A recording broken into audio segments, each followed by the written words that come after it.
नमस्कार स्टूडेंट, आज की आपकी इस क्लास में आप सभी का स्वागत है। पिछली क्लास में अपन ने शून्य कोटि की जो अभिक्रिया है वो अपन ने पढ़ ली थी, ठीक है ना। और उसके अपन ने उदाहरण और परिभाषा भी अपन ने देख ली थी कि शून्य कोटि की अभिक्रियाएं क्या होती हैं।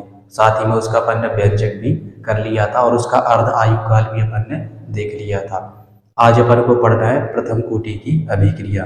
इसमें अपन सबसे पहले परिभाषा देखेंगे, फिर इसका अपन व्यंजक देखेंगे कि अपन को व्यंजक इसका कैसे डिराइव करना है, और साथ में इसके उदाहरण भी देखेंगे और इसके बाद फिर इसका अपन अर्ध आयुकाल भी देखेंगे, ठीक है ना। तो आज अपन को पढ़ना है प्रथम कोटि की अभिक्रिया। तो सबसे पहले अपन प्रथम कोटि की अभिक्रिया की परिभाषा देखेंगे, ठीक है। तो प्रथम कोटि की अभिक्रिया होती क्या है, तो इसमें अपन लिखेंगे वे अभिक्रियाएं, वे अभिक्रियाएं शून्य जो प्रथम कोटि की अभिक्रियाएं हैं ये आपकी वे अभिक्रियाएं होती हैं जिनका वेग एक अभिकारक की जिनका वेग एक अभिकारक की जिनका वेग एक अभिकारक की सांद्रता के प्रथम घात एक अभिकारक की सांद्रता के प्रथम घात के समानुपाती होता है। प्रथम घात के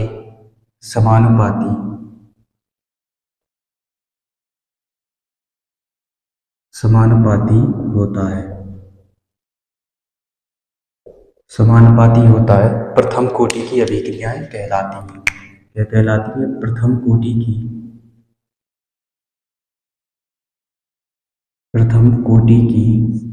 अभिक्रियाएं कहलाती हैं।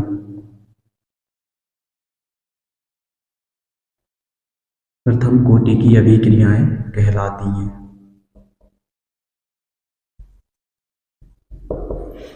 जिनको अपन फर्स्ट ऑर्डर रिएक्शन भी कहते हैं। प्रथम कोटि की अभिक्रियाएं होती हैं आपकी ये। कुछ अगर अपन उदाहरण देखें तो उदाहरण भी देख सकते हैं इनमें, ठीक है। जो आपकी प्रथम कोटि की अभिक्रियाएं हैं, पहले इसका अपन व्यंजक देख लेते हैं, ठीक है। पहले क्या है इसके अपन व्यंजक देख लेते हैं, फिर इसके कुछ अपन उदाहरण देखेंगे कि प्रथम कोटि की अभिक्रियाएं क्या होती हैं। तो वैसे ही परिभाषा से अपन को पता चल गया है, जो अभिकारक है यदि उन पे एक ही घात है, मतलब एक ही अभिकारक है तो उस पर एक घात होगी, ठीक है ना। और एक घात होगी तो उसी के समानुपाती, मतलब वही आपकी क्या होती है, प्रथम कोटि की अभिक्रियाएं कहलाती हैं।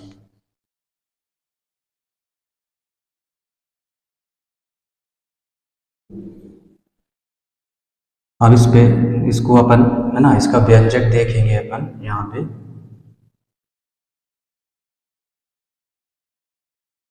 ठीक है। तो इसका व्यंजक अपन को कैसे निकालना है वो अपन यहाँ पे देखेंगे। तो इसके लिए अपन को क्या करना है, एक सामान्य रिएक्शन लेनी पड़ेगी, ठीक है ना। ये क्या है, अपन सामान्य अभिक्रिया लेते हैं।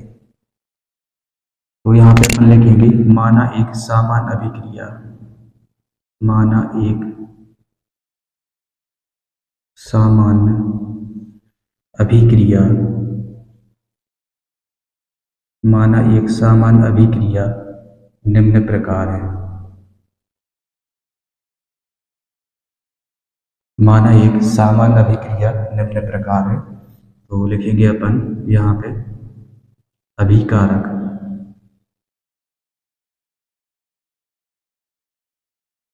या फिर डायरेक्ट अपन ए लिख दे, ठीक है, इज इक्वल टू उत्पाद,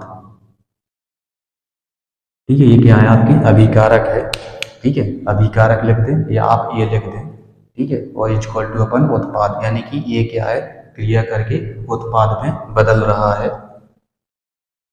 इस अभिक्रिया के अपन है ना वेग समीकरण को, अब इसका क्या है, अपन वेग समीकरण लिखेंगे, ठीक है।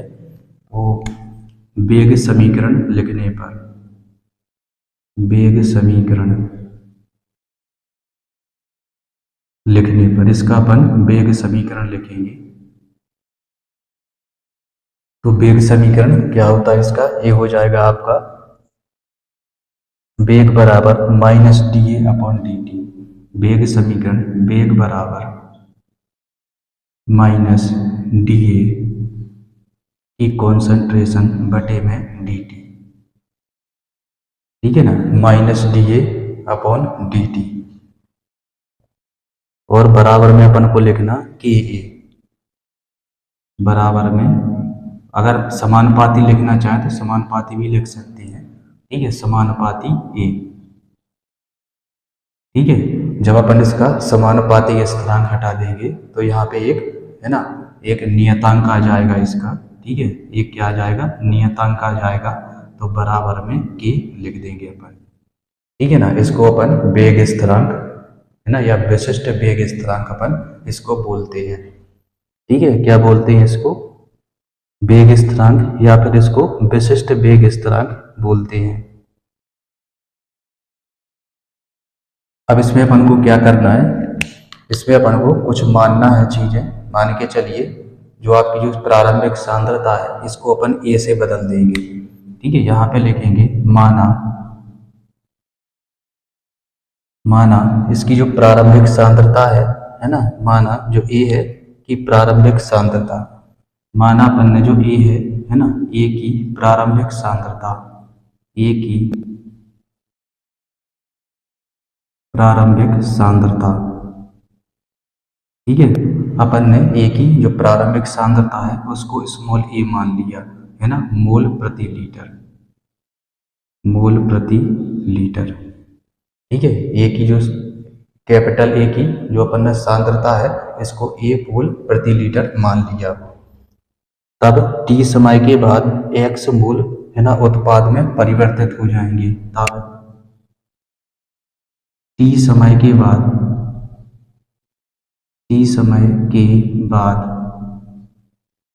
एक्स मोल उत्पाद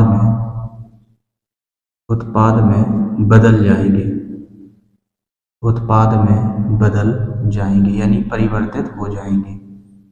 ठीक है ना, तो टी समय के बाद जो आपके हैं वो क्या हो जाएंगे, एक्स मोल उत्पाद में परिवर्तित हो जाएंगे। तब टी समय के बाद ए की सांद्रता है ना, तब क्या होगा, ए समय के बाद, तब टी समय के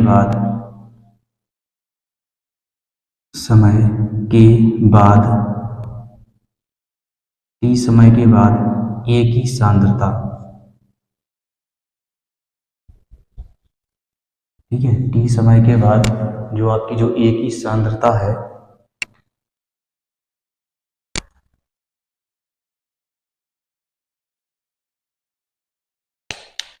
टी समय के बाद ए की सांद्रता,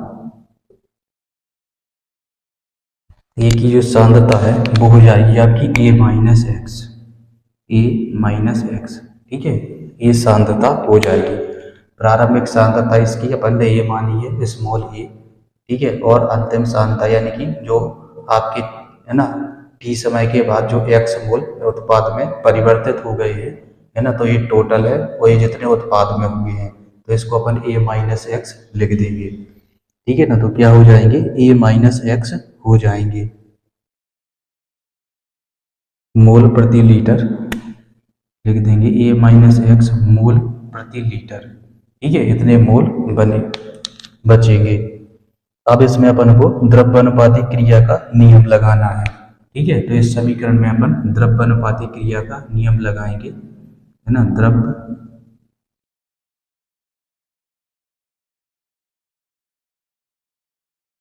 द्रव्यानुपाती क्रिया का नियम लगाने पर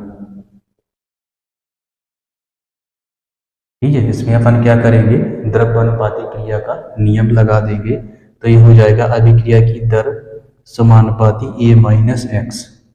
ठीक है, इसमें लगाना है अपन को द्रव्यानुपाती क्रिया का नियम है ना, तो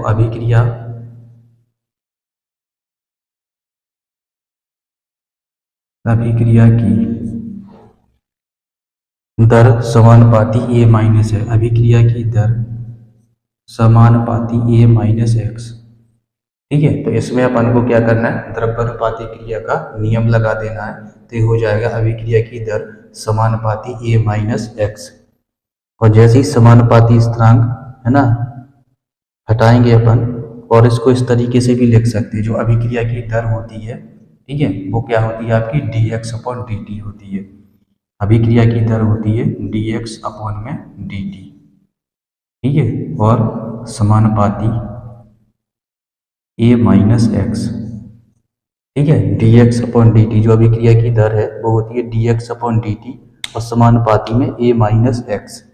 अब इस समानुपाती चिन्ह हटाएंगे अपन, है ना, तो एक स्थिरांक आ जाएगा, इसको लिखेंगे अपन डी एक्स अपॉन में डी टी बराबर में के ए माइनस एक्स। ठीक है, तो जैसे ही समानुपाती स्थिरांक हटेगा तो यहाँ पे के आ जाता है, ठीक है, और इस के को अपन क्या बोलते हैं, वेग स्थिरांक, यहाँ पर विशिष्ट वेग स्थिरांक कहते हैं। ठीक है, इसको क्या बोलते हैं अपन, वेग स्थिरांक या फिर विशिष्ट वेग स्थिरांक कहते हैं। और ये क्या होता है, ये प्रथम कोटि का अवकल समीकरण है। ठीक है, प्रथम कोटि की अभिक्रिया का ये अवकल समीकरण है। ठीक है, प्रथम कोटि की अभिक्रिया का ये आपका अवकल समीकरण है। अब इसमें अपन को क्या करना है, और इससे अपन को ये भी पता चलता है जो अभिक्रिया की जो दर है ना, वो क्या है आपकी, है ना, जो अभिक्रिया का जो वेग है वो क्रिया कारक की सांद्रता के समानुपाती होता है। ठीक है ना, ये क्या है, अभिक्रिया के जो वेग है वो क्रिया कारक की जो सांद्रता होती है ना, उसके समानुपाती होता है। वेग स्थिरांक के लिए व्यंजक प्राप्त करने के लिए अब इसको अपन क्या करेंगे, पुनर्व्यवस्थित कर देंगे। इसको क्या करेंगे अपन, रीअरेंज करेंगे इसको। ठीक है, इस समीकरण को क्या है, रीअरेंज करेंगे। इसको मैं इरेज किए दे रहा हूँ। ठीक है, इस साइड को इरेज किए दे रहा हूँ। यदि इसमें समीकरण नंबर डालना है तो आप समीकरण नंबर भी लिख सकते हैं। ठीक है, इसके अपन समीकरण नंबर डाले दे रहे हैं। ये समीकरण नंबर पहला है आपका, ठीक है, और ये समीकरण नंबर दूसरा है। ठीक है, ये दोनों समीकरण अपन ने लिख दिए। अब इसके बाद मैं इसको इरेज किए दे रहा हूँ, किसकी, है ना, इसके अभी आगे और भी है ना, तो इसको मैं साफ किए दे रहा हूँ।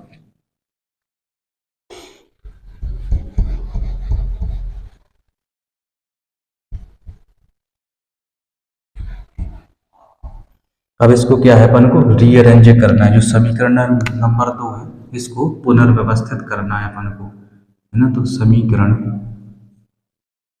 2 को पुनर्व्यवस्थित करने पर ठीक है, इसको क्या है, अपन को पुनर्व्यवस्थित करना है।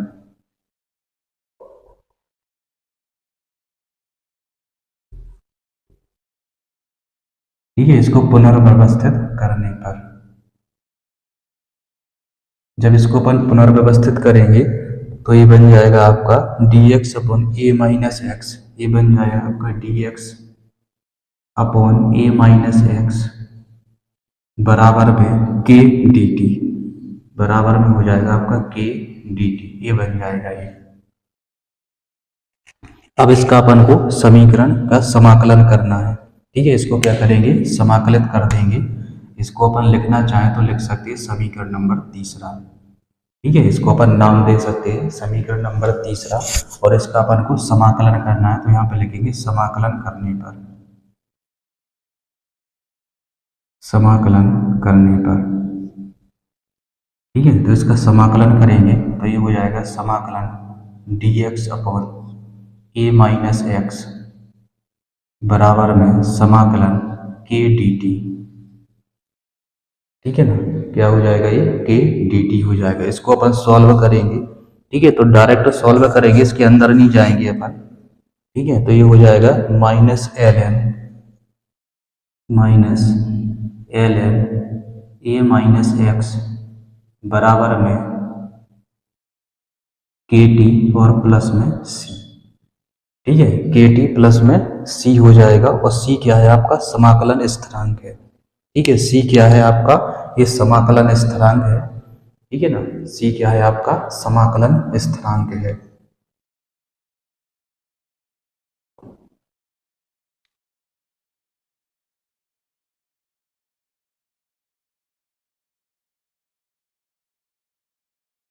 अब यहाँ पे इसको अपन t समय पर इसको सॉल्व कर सकते हैं, t समय पर, ठीक है ना। तो क्या लिखेंगे अपन, इसमें लिखेंगे अपन जब t बराबर 0 तब x बराबर क्या हो जाएगा आपका 0 हो जाएगा।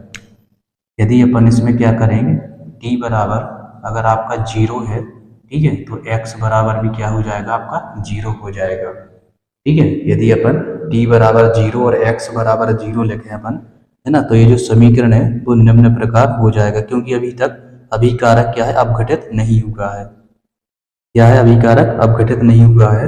तो ये इस प्रकार हो जाएगा, ये हो जाएगा आपका ln a बराबर में c, ठीक है। क्या हो जाएगा, ln a माइनस में ln a बराबर में c हो जाएगा ये, ठीक है। आपको लिखना हो तो लिख सकते हो, नहीं तो कोई ज़रूरत नहीं है इसकी, है ना। माइनस ln a बराबर में c, यदि अपन लिखना चाहें तो लिख सकते हैं।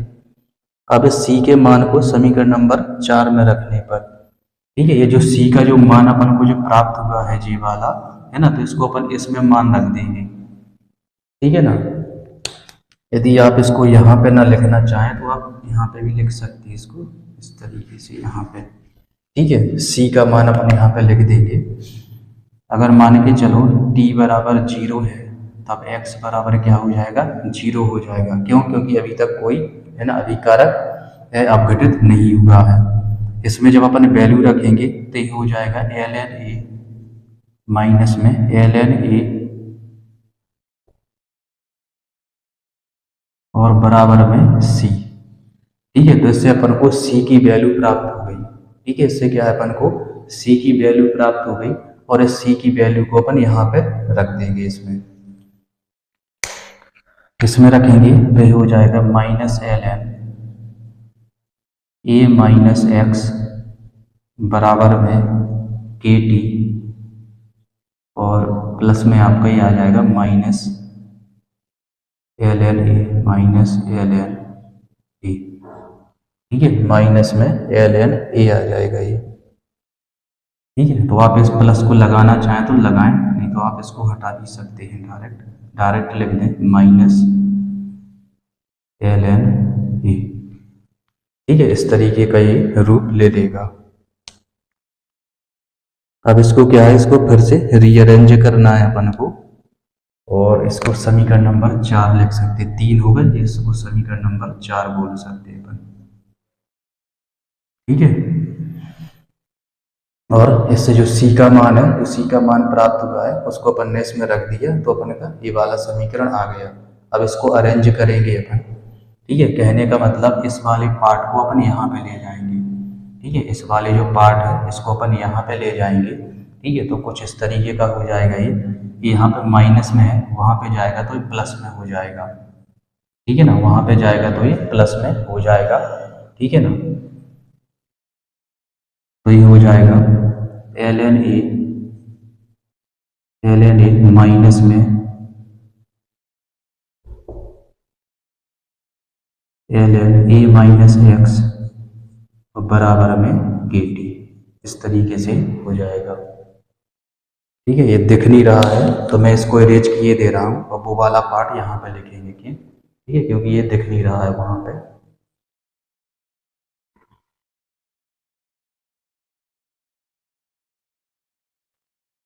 इसको इरेज किए दे रहे हैं यहाँ पे।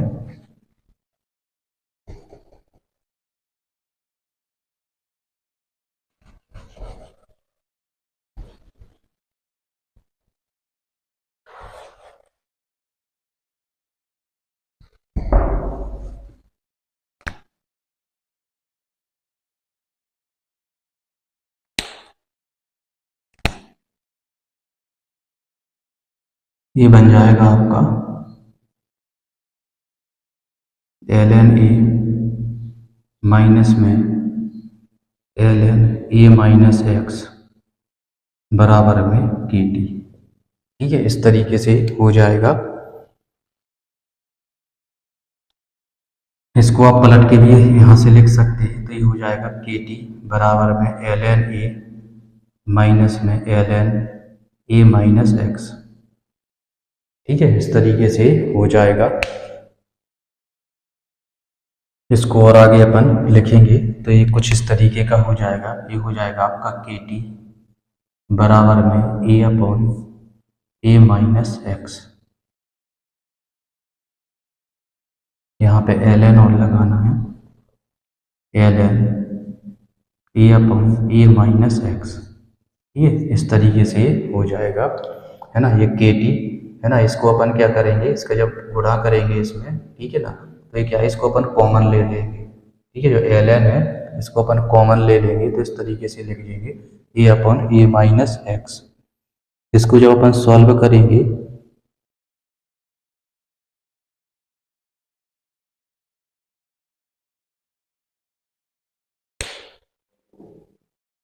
अब इसमें इस जो t है, t को अपन यहाँ पे लाएंगे, ठीक है। जो t है इसको अपन यहाँ पे लाएंगे, तो ये हो जाएगा k बराबर 1/t,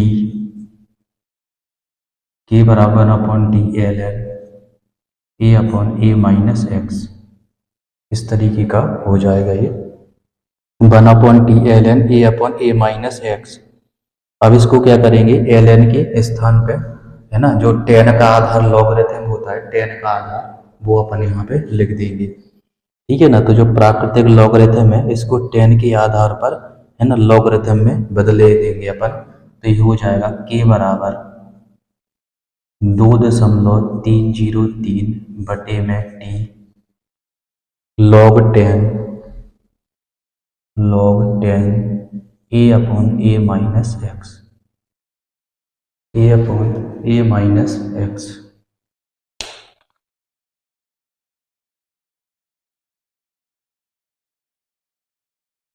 ये दिख नहीं रहा है ना, तो इसको ऊपर यहाँ पे लिखे दे रहे हैं, यहाँ पे ये हो जाएगा k बराबर 2.303 बटे में t log 10 a upon a minus x, a upon a minus x हो जाएगा ये, ठीक है। तो इस तरीके से अपन इसको लिख देंगे। ये आपका प्राकृतिक लॉगरिथम है एल एन, है ना। तो इस प्राकृतिक लॉगरिथम को, है ना, अपन लॉगरिथम 10 के आधार में बदल देंगे, तो हो जाएगा k बराबर 2.303 बटे T log 10 a upon a minus X. ये आपका प्रथम कोटि की अभिक्रिया का व्यंजक होता है, ठीक है ना। ये क्या है, आपका प्रथम कोटि की अभिक्रिया का व्यंजक है ये, ठीक है। इसे अपन प्रथम कोटि की अभिक्रिया का, इसे अपन प्रथम कोटि की अभिक्रिया का व्यंजक कहते हैं,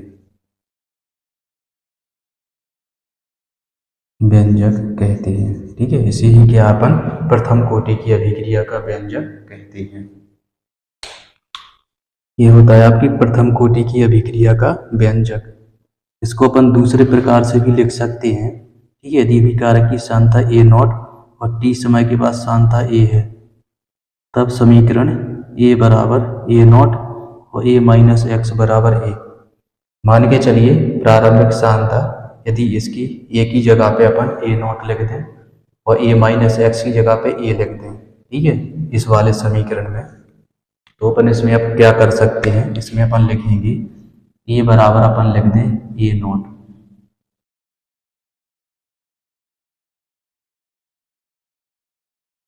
ठीक है। a बराबर क्या लिख दें अपन, ए नॉट लिख दें, और a माइनस एक्स बराबर बराबर में लिख दें अपन a, ठीक है। a माइनस एक्स बराबर में अपन a लिख दें। तो इस समीकरण को अपन दूसरे प्रकार से भी लिख सकते हैं, उसको अपन यहाँ पे लिख देंगे, इसको अरेंज किए दे रहे।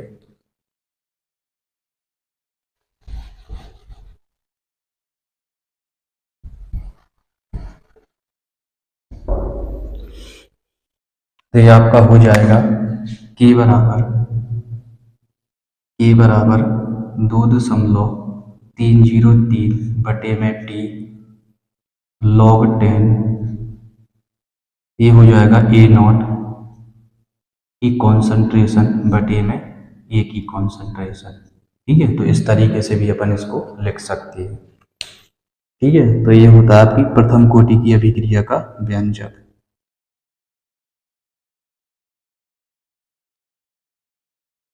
अब कुछ इसके लक्षण भी दिए गए हैं, है ना। प्रथम कोटि की अभिक्रिया के क्या लक्षण होते हैं, है ना, तो इनको एक एक करके भी पढ़ लेते हैं। ये जो अभिक्रियाएं हैं, है ना, इन समीकरणों का पालन करती हैं, है ना, जिसके अनुसार वेग स्थिरांक के का अनुपात क्या है, a/a - होता है।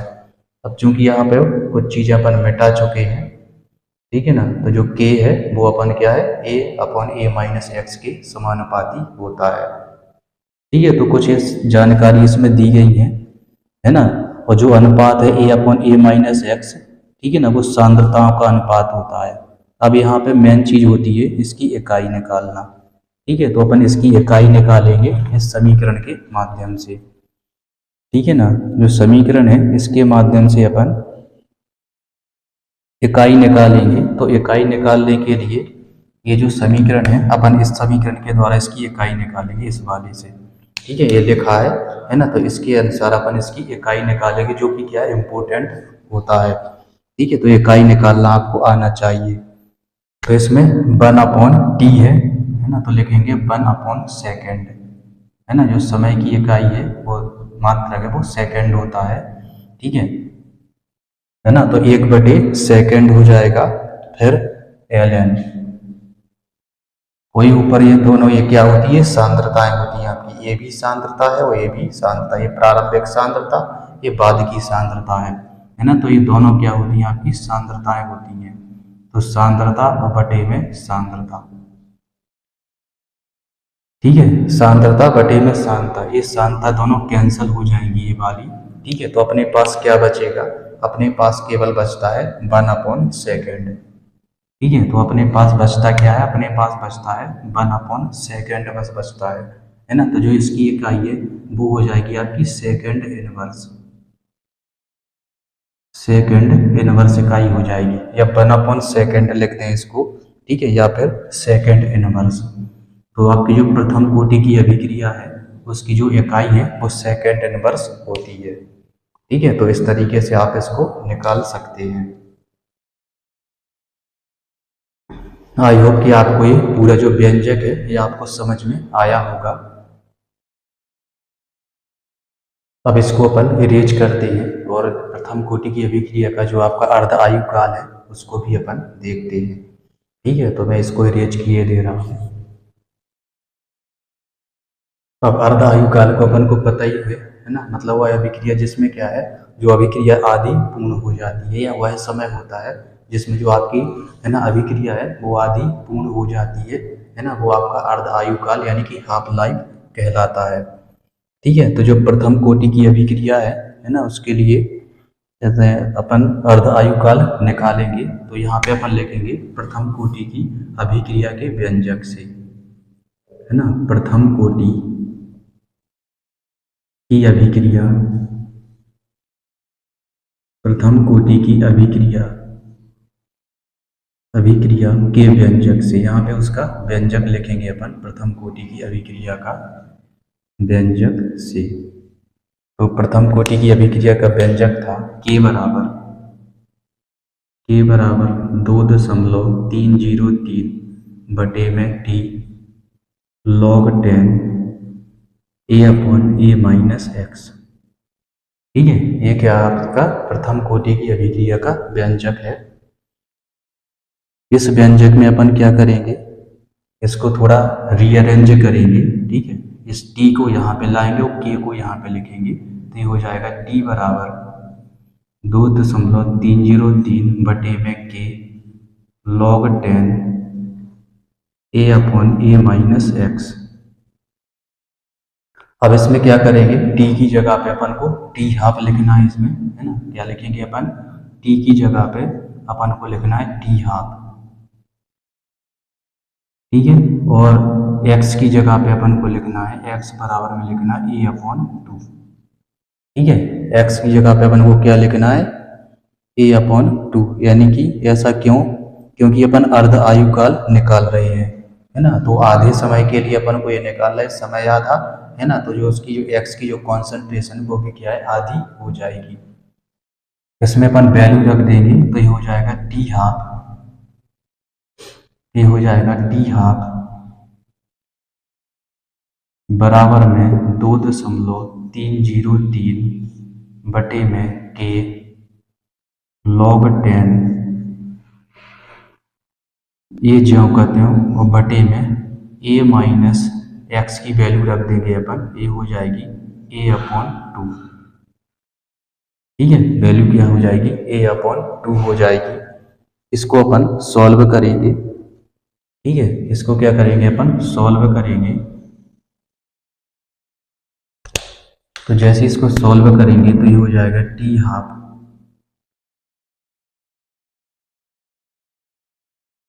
हाफ बराबर 2.303 बटे में के log 10। इसको सॉल्व करेंगे तो ये हो जाएगा a बटे में a माइनस 0.5 a माइनस 0.5 ए हो जाएगा। ठीक है, a माइनस 0.5 ए हो जाएगा, यानी कि इसका आधा।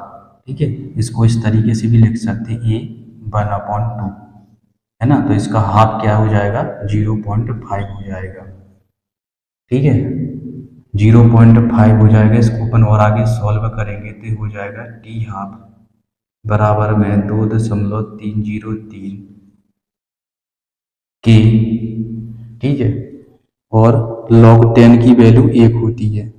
ठीक है, log 10 की वैल्यू क्या है, 1 है। वैसे 10 लिखा नहीं है इसमें, है ना, 10 हटा दीजिए, 10 जरूरी नहीं है लिखने का, वैल्यू इसकी 1 होती है। ठीक है, तो अपन को ये 10 नहीं लिखना है।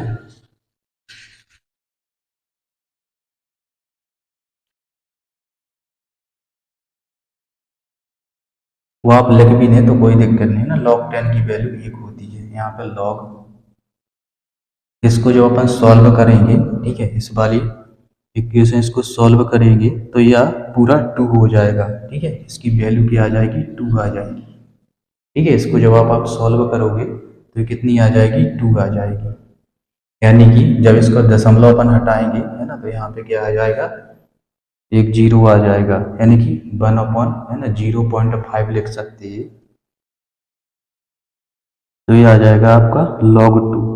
इसको जब अपन सॉल्व करेंगे, यानी कि log 2 की वैल्यू रखेंगे। ठीक है, तो log 2 की वैल्यू या तो अपन को पता होना चाहिए। ठीक है, log 2 की जो वैल्यू होती है वो होती है 0.30, ये होती है आपकी 0.3010 होती है। ठीक है, log टी 2 की वैल्यू है 0.3010 होती है ये। ठीक है, तो इसकी वैल्यू अपन यहाँ पे रख देंगे log 2 की।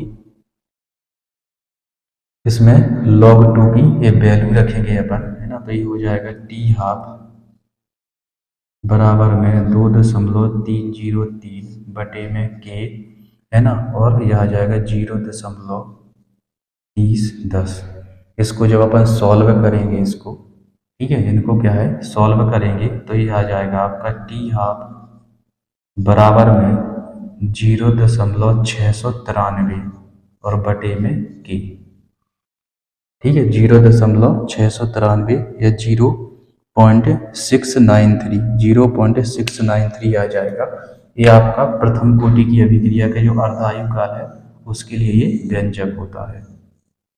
ठीक है ना, यही क्या है आपका प्रथम कोटि की अभिक्रिया के लिए ये व्यंजक, है ना, अर्धायु काल के लिए व्यंजक होता है। ठीक है, तो इस तरीके से अपन ने अर्ध आयु काल के लिए जो आपका व्यंजक पढ़ा, और इससे अपन को पता चलता है कि जो प्रथम कोटि की अभिक्रिया के लिए जो अर्ध आयु काल है, ठीक है ना, वो अभिकारक की प्रारंभिक सांद्रता पर निर्भर नहीं करता। आप देख रहे हो यहाँ पे कोई प्रारंभिक सांद्रता नहीं है। ठीक है ना, इसलिए जो प्रथम कोटि की अभिक्रिया का जो अर्ध आयु काल है, ठीक है ना, वो क्या है, वो प्रारंभिक सांद्रता पर निर्भर नहीं करता है। ठीक है, वो भी अपन को इससे पता चल गया है। ठीक है, तो आई होप कि आपको ये सब समझ में आया होगा। ठीक है, अब इसके थोड़ी बहुत अपन एग्जाम्पल भी देख लेते हैं। ठीक है, ये प्रथम कोटि की अभिक्रिया के जो उदाहरण है वो क्या होते हैं वो देख लेते हैं। इसमें अपन एग्जाम्पल देखेंगे तो एक है इसमें अमोनियम नाइट्राइड का अपघटन। अमोनियम अमोनियम नाइट्राइड का अपघटन। अमोनियम नाइट्राइड का अपघटन फॉर्मूला होता है इसका NH4NO2। ठीक है, इसका जब आप अपघटन कराएंगे NH4NO2, ठीक है, NH4NO2 इसका अपघटन कराएंगे तो ये बनता है N2 और प्लस में 2H2O, 2H2O। ठीक है, तो ये क्या है, इसकी जो घात है वो प्रथम होती है ना। इसमें अपन लिखेंगे, यदि अभिक्रिया की दर लिखें अपन, ठीक है, इसकी क्या है, अभिक्रिया की अगर अपन दर लिखें तो ये हो जाएगा बराबर में NH4NO2, है ना। तो इस पे जो घात आएगी वो क्या आती है, 1 आती है। ठीक है ना, इसलिए क्या है आपकी ये प्रथम कोटि की अभिक्रिया, इस पे 1 ही घात आएगी तो प्रथम कोटि की अभिक्रिया है ना। इसी प्रकार हाइड्रोजन पेरोक्साइड यानी कि H2O2, है ना, इसका आप घटन कराएंगे आपको तो आपको हाइड्रोजन और ऑक्सीजन मिलेंगे। ठीक है, तो इसमें भी क्या है, 1 ही है ना, तो इसमें भी इसकी घात 1 ही होती है। इसी प्रकार आपका नाइट्रोजन पेंटाऑक्साइड, ठीक है, इसी प्रकार और क्या है आपकी अभी की उदाहरण है आपका है नाइट्रोजन पेंटाऑक्साइड, ठीक है, N2O5 पेंटाऑक्साइड, नाइट्रोजन पेंटाऑक्साइड, इसका आप अपघटन कराएंगे।